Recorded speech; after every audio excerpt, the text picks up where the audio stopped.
So now Andrea Hollingsworth, also a short presentation. My name is Andrea Hollingsworth.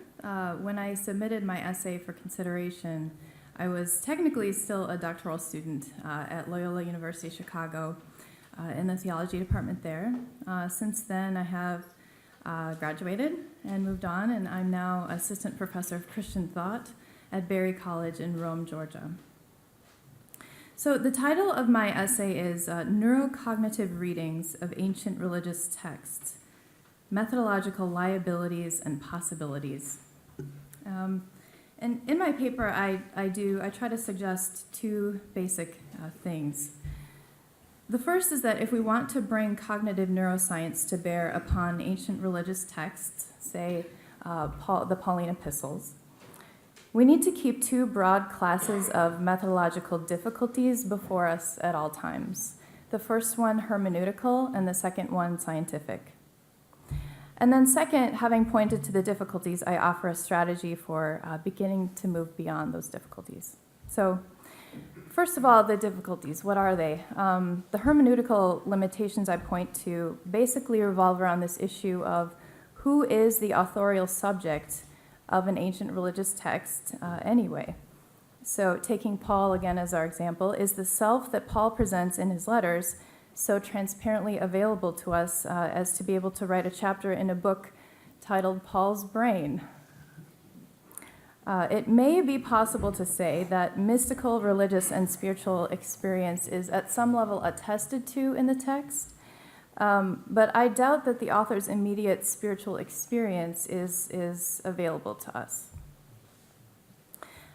Regarding the scientific limitations, neurocognitive readings of ancient religious texts must rely on scientific investigations of the neurology of religious experience. And so the procedural problems that plague these scientific studies become inherited methodological liabilities as well. So what are the liabilities? First of all, just the reliability of subjective reports of spiritual experience has been called into question by several studies. Second, what I call the experiencing and naming circle. So immediate first-person experience isn't the same phenomenon as named first-person experience, remembered and named first-person experience.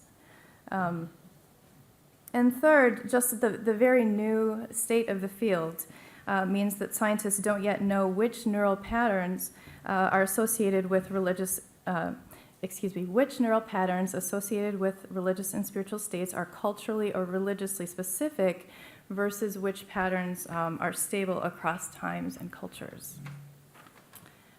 So then a way forward, it's about 10 steps back and a half step forward is what I'm doing here. I suggest that attunement to textual intimations of mid-level phenomenological features is a good way to proceed. Let me explain a little bit. First, attunement to textual... We have limits to each presentation, if I may say this. So I asked you for 5 minutes each. Yeah? Let me just say that I build on the work of Wesley Wildman and Patrick McNamara at Boston University, who are currently working on isolating specific phenomenological features of religious and spiritual experience that they call mid-level, because they're not so broad as to be just generally spiritual experience or mysticism or ecstasy, but they're not yet specific enough to allow for neural modeling. And so I suggest that if we take those mid-level characteristics, such as internal imagery, positive and negative affect, and use those to look at texts, we can perhaps take several steps forward in a more responsible and fruitful way. Thank you very much.